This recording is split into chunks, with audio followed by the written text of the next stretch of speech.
Just the other day, we were having a conversation with one of our regulator, and one of the craziest things they said is the amount of applications they're getting for approvals have literally skyrocketed in the last 2 years, which is obviously making them a bit overwhelmed. But outside of that, yes, there's quite a rush, especially here in Kenya, and the East African side as well. I would want to say the rush is because of digitization. The rush is because there is actual opportunity for fintech startups to get into the space and do something different. There is also the fact that finance is being made very easy and very accessible. Hey, welcome to the FinTech Frontlines by Cora. This podcast is a collection of timeless ideas on how to build, launch, and operate a fintech in Africa from the most experienced minds in African fintech. In this episode, Grace and Eric discuss why new and established companies across Africa are rushing to build the remittance product. There's obviously been a rush to build remittance products and remittance services. Same thing you're seeing in Nigeria, same thing we're seeing here in Kenya. Just the other day, we were having a conversation with one of our regulator, and one of the craziest things they said is the amount of applications they're getting for approvals have literally skyrocketed in the last 2 years, which is obviously making them a bit overwhelmed. But outside of that, yes, there's quite a rush, especially here in Kenya, and the East African side as well. I would want to say the rush is because of digitization. The rush is because there is actual opportunity for fintech startups to get into the space and do something different. There is also the fact that finance is being made very easy and very accessible. So if today anyone in the rural areas can be able to access finance, why can't someone who's abroad as well be able as well to access credit or to access insurance or even pay a bill? So yes, there's one opportunity for sure, and number two, digitization has been a key driver.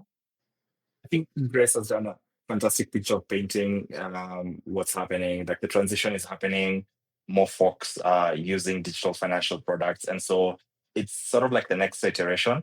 Again, if I am doing a peer-to-peer, person-to-person transfer of value, whether it's via mobile money, etc., I shouldn't just be limited in terms of jurisdiction, of being able to move this value between, or in terms of even capability.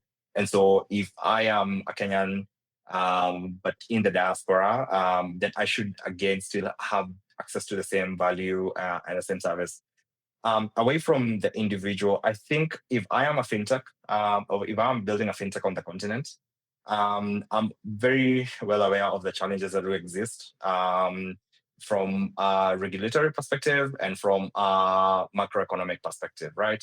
So, and if that's the case, and majority of my payables, receivables, majority of my business processes are actually, for instance, in the Kenya shillings or in Nigerian naira, and the central bank makes a decision around inflation, for instance, I could potentially see a decimation of my earnings as a business. And so kind of makes sense for you to have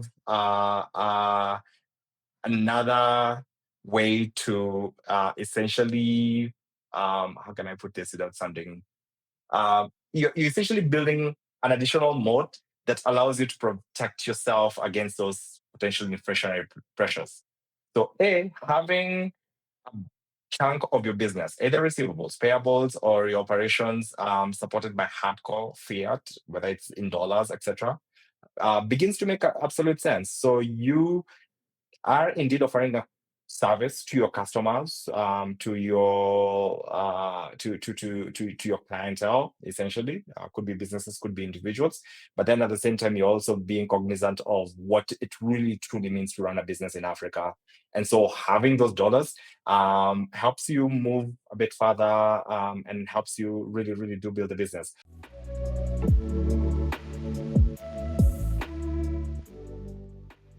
Thank you for listening to this episode of FinTech Frontlines. For businesses that want to build in Africa, Cora provides you with delightful payment products for collections, payouts, and settlements. Learn more at corahq.com. Like and rate this podcast so more people like you can find it.